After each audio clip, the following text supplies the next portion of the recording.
এমন একটি কবর আছে যে কবরওয়ালা কবরকে নিয়া খালি দৌড়ায় খালি দৌড়ায় খালি দৌড়ায় খালি দৌড়ায়। আব্বা লক্ষ্য করেন, মনোযোগ অন্তরের কাল লাগান। আমি তো সিটকি বানাইছি না বাইর কিছু না বাবা, বক্স তো এটি গ্যাট গুট ফাঁক ফুক করে মারিব ফাঁকে। আমরা ডরাই নামি লগে আছি কি, আপনারা কি ভয় পেয়েছেন? নাই না করলে হইতো না, কিছু করার না। আসলে এটা তো আটকা যদি গ্যাপ করে উঠে তো স্বাভাবিক ডরাইবে। হ্যাঁ জানি তো, আমার বাজান আমার খুব ভালোবাসে, ভয় না। মরি তো একবারে গেছি মুর্শিদের কদমে, কথা কোন ঠিক কি না? বায়াত হওয়া মানে কি মরে যাওয়া, মুর্শিদের নামে ফানা হওয়া। এই ফানা ফিল্লা, ফানা ফির ফানাফির রসুল, এগুলা বহু মৌলবীরা জানে না। তো মিডিয়ার কারণে তরিকতের আলোচনা করলে তো আর শরীয়তের মোল্লারা শরীয়তের রসুল রে মানে না, তরিকতে মানবি কি? কথা কন না। আল্লাহ হাকিকত নবীরে বলেছেন কাদ যা আকুম মিন আল্লাহে নূর, আল্লাহর নূর থেকে আমি আমার বন্ধুকে সৃষ্টি করেছি, মিন আল্লাহে নূর। আল্লাহু আকবার কন। অথচ ওরা নূর মানে না। এদিকে আজকে যাওয়ার সময় নাই, সময় খুব শর্ট। এবার বাইজিদ বলে আর কি প্রশ্ন আছে? বলো তো, পৃথিবীতে এমন একটি কবর আছে, ওই কবরটা কবরওয়ালাকে নিয়ে খালি দৌড়ায় খালি দৌড়ায়। একসাথে কোন আল্লাহু আকবার।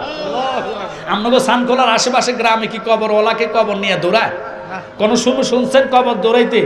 যদি কবর দৌড়াইতে তো মানুষ তো কবরের আগে মরগে যেত। কারণ মরা মানুষ যদি কবরতে উঠতে কারো করে ডাক দিত তো জায়গার মধ্যে ইষ্ট করে মরবো। কথা কথা কোনো জানাজার মধ্যে যদি মরা মানুষ দৌড় দেয় অথবা উঠে দাঁড়ায়, ইমাম সাহেব তো পায়খানা করবো লগে মুসল্লিরা জুতা মুতা থুইয়া তুই একটা ইষ্ট করে মরবো। কথা কম না করে। অথচ গাউসে পাক বরফির আব্দুল কাদের জিলানি আল গিলানি উমাগ্গমা ওনার চাচা একটা জানাজার সামনে লাশকে সামনে রেখা মুসল্লিদের সামনে কথা বলতেছে। কি কথা বলতেছে? যে মাইয়াতে একটু পরে চলে যাবে, মাইয়া যখন চলে যাবে এই মাইয়াতের জন্য আপনারা একটু দোয়া করবেন, ওর প্রতি কেউ রাগ করবেন না, ওর প্রতি কেউ রাগ রাখবেন না। কথাটা বলার পরে গাউসে পাক এদিক দিয়ে এসে দেখতেছে চাচা দাঁড়াইয়া দাঁড়ায় বক্তব্য দেয়, আর ওনার ঘাম বাইর হইতেছে। গাউসে পাকের সহ্য না হইয়া গাউসে পাক ওই লাশটার পায়ের মধ্যে গুতা দিয়া কয় কুম্বি ইজনিল্লাহ, আল্লাহু আকবার কর। এই মরা মানুষ তুই খাড়াই যা। এটা মরা মানুষ কাফন লইয়া দাঁড়াইয়া গেছে, সিলে কোন আল্লাহু আকবার। ও আল্লাহ গো দাঁড়াইতে দেরে গাউসে পাকের চাচা দৌড়ানি দিছে, ফাগলা তুই করলে কি? কিরে করলি? মরা মানুষের জিন্দা বানাইলে কি লেখালা? তোরে আমি দেখাইতেছি। গাউসে পাক দৌড় দিছে, সাইরকুশ জায়গা দৌড়াইয়া গেছে। খোদার কসম যতগুলা কবর নিচে মাটি ছিল সবগুলা উঠাইয়া হুজুর পিছে দৌড়াইতেছে। এবার চাচা দাঁড়ায় গেছে, লক্ষণ তো বালানা, তারা যত দৌড়ায় অত কবরওয়ালা খালি উড়ি দৌড়াইতেছে। তারা আর দৌড়ানো যেত না, দাঁড়ায় গেছে। গাউসে পাক পিছনের দিকে তাকায় কয় চাচা আপনি আমার দৌড়ান না কেন? আর একটু দৌড়ান, আর একটু দৌড়ান। যদি দৌড়াইতে দৌড়াইতে আপনি আমারে মদিনা নিয়া যান, আজকে আমি মদিনাওয়ালারে উঠাইয়া আমি আপনারে দেখাইয়া দিবা।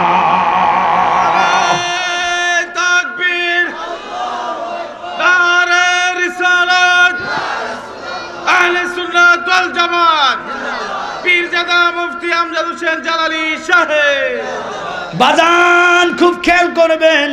এবার বাইজিদ বলে তোমরা রেডি হও, আমার প্রশ্নটা করবো। আর বলছো কোন কবর? যে কবরওয়ালা কবরকে নিয়ে দৌড়ায়, এটা কোন কবর? এবার বাইজিদ কয়ে আসো।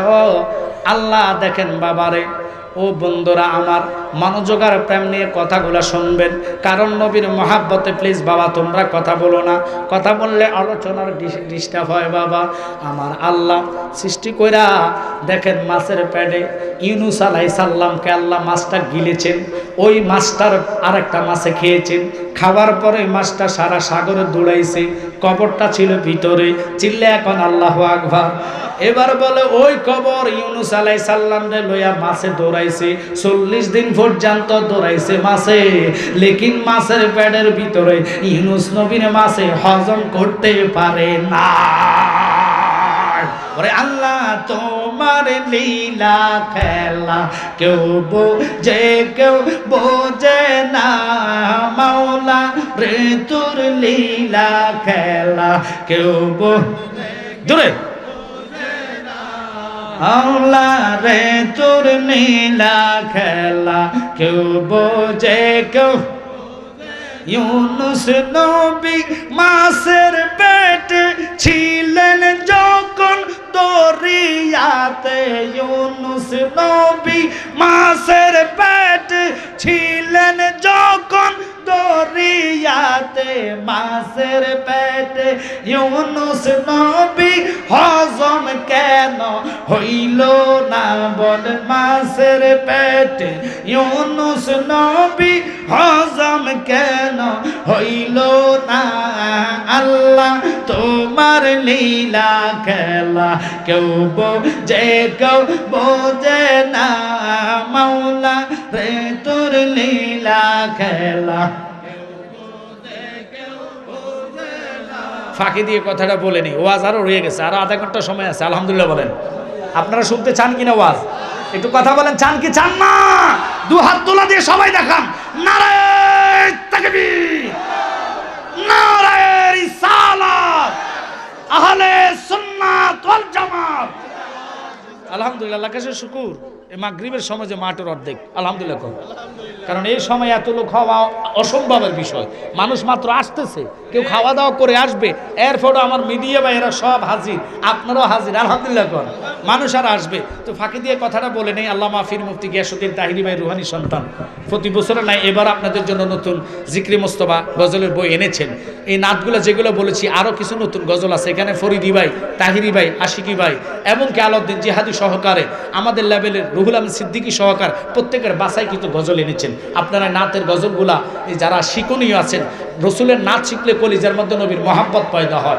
নবী বলেন আলা আলা ইমান আলিমাল্লাহ মহাব্বত আলা ওই মহাব্বতের কারণে রসুলের দিতে আপনার নসিব হয়ে যাবে নাতের গজলের বইগুলো 50 টাকা হাতিয়া দিয়ে নিয়ে যাবেন আরেকটা নিয়ে আসছেন নালাইন শরীফ আয়াতুল কুরসি এটা ঘরে রাখলে খোদা কি কসম ইল্লা রাহমাতাল লিল আলামিন প্রত্যেকদিন ঘরের মধ্যে রহমত নাজিল হবে যে নালাইনের দুলার জন্য আল্লাহর আরশ পাগল হয়েছে একসাথে কোন আল্লাহু আকবার এবং কি যারা মনে করেন মাইন্ড করবেন অনেকের স্বপ্ন দোষ হয় এই স্বপ্ন দোষ হবে না ইনশাআল্লাহ ঘরে থাকলে খারাপ স্বপ্ন দেখবেন না শয়তান ঘরে আসবে না কারণ নবীর নালাইনের এত পাওয়ার যেটার দলির জন্য আল্লাহর আরশ পাগল হয়েছে আল্লাহু আকবার বলেন তো ওটা ঘরে রাখলে রুজিকের মধ্যে বরকত হবে অনেকের মেয়ের বিয়ে শাদী হয় না এটা রহমত আল্লাহ বিয়ে শাদী 41 দিনের ভিতরে হয়তো আল্লাহ আপনার মেয়ের বিবাহ করা দিবে নালাইনের ওসিলা আপনার হাদিয়া শরীফ 50 টাকা দিয়ে নিয়ে যাবেন আসেন আমি আলোচনার দিকে যাচ্ছি এবার বাইজিদ বলে ঠাকুররা তোমরা কালিমা পড়ে মুসলমান হওয়ার জন্য রেডি হয়ে যাও বাইজিদ বলে ওযু করে আসো তারা কয় না হুজুর ওযু কেন করব কয় তাহলে আমি একটা প্রশ্ন করি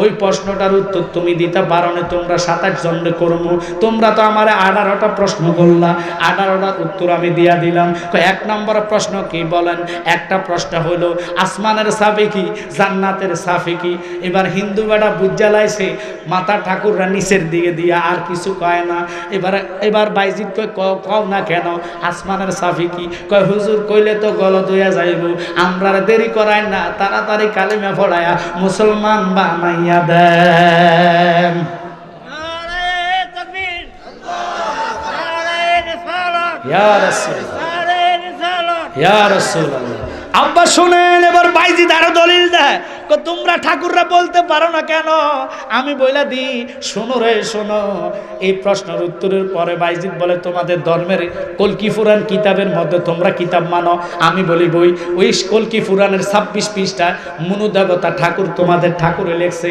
লা ইলহ হরতি পবম ইল্ল ইলহ পরম পদম জম্ম বৈকুণ্ঠ ইন্তিত জুফি মুহাম্মাদম ওম নমঃ কৃষ্ণ ওম শান্তি জোরে কন্না আল্লাহু আকবার আর জোরে কন্না আল্লাহু আকবার এটা নাউজুবিল্লাহ কওয়ার কিছু না লা ইলহ হরতি পবম ঠাকুর রে আগে বলো আসমানের চাবি কি জান্নাতের চাবি কি ঠাকুর কয় হুজুর আমি জানি আসমানের চাবি হইল লা ইলাহা ইল্লাল্লাহ আর জান্নাতের চাবি হইল আসসালাতুল মিফতাহুল জান্নাহ অর্থাৎ নামাজ হিন্দু ধর্মের মধ্যে নামাজ আসেনি জোরে কোন আসেনি এবার কয় লা ইলাহা ইল্লাল্লাহ কালিমাটা পড় মুহাম্মাদুর রাসূলুল্লাহ পড়ে মুসলমান হইয়া ঈমানদার হ আর আল্লাহর জিকির কর নামাজ পড় তাহলে আমার মতন আল্লাহর ওলি হইয়া যাইবা আল্লাহু আকবার বলেন এবার 27 জন ঠাকুরের সামনে ওই বাইজিদ ওয়াজ করতেছে শোনো রে ঠাকুররা শোনো তোমাদের কলকি ফুরান আপনাদের এলাকায় হিন্দু কম্পাস থাকলে জিজ্ঞেস করেন কলকি ফুরান একটা বই আছে ওই বইয়ের 27 পৃষ্ঠা 27 পৃষ্ঠার মধ্যে এটা উঠটা লাগাই, উঠটা এদিক দিয়ে রেখে দাও, একজনে লাগাই দিব, উঠে যাও, অসুবিধা না, সরবের কিছু নাই। যারা আসছো তারা লাগাই ফেলো, আমার টাইমে লাগাও, পরে তাহিরি ভাই আসলো তোমাদের জন্য ভালো হবে, ফরিদি ভাই আসতেছে, উনি অলরেডি রেস্টে আছে, আমি তোমাদেরকে ডিস্টার্ব করবো না। একজন আসো, একজন এসে সবগুলো লাগাই দাও, কারণ বারবার আসলে একটা ডিস্টার্ব হয়। একটু দূরত ফান আল্লাহুম্মা, আসো আসো, দাও সুযোগ দিয়ে দাও, কারণ কি করবে, আসো। মাওলানা মুহাম্মদ ওয়ালা, জোরে জোরে ঢুকে যাওয়ার দিক দিয়ে, যারা যারা আছে তাড়াতাড়ি শুরু করো, তাড়াতাড়ি। আল্লাহুম্মা সাল্লি, সবাই বসে যান, সুন্দর হবে ইনশাআল্লাহ। আমার ভাই ফরিদ দিবে আসতেছে, বেশি দেরি নাই। লানা মুহাম্মদ ওয়ালা, লাগাই দাও লাগাই দাও। মাওলানা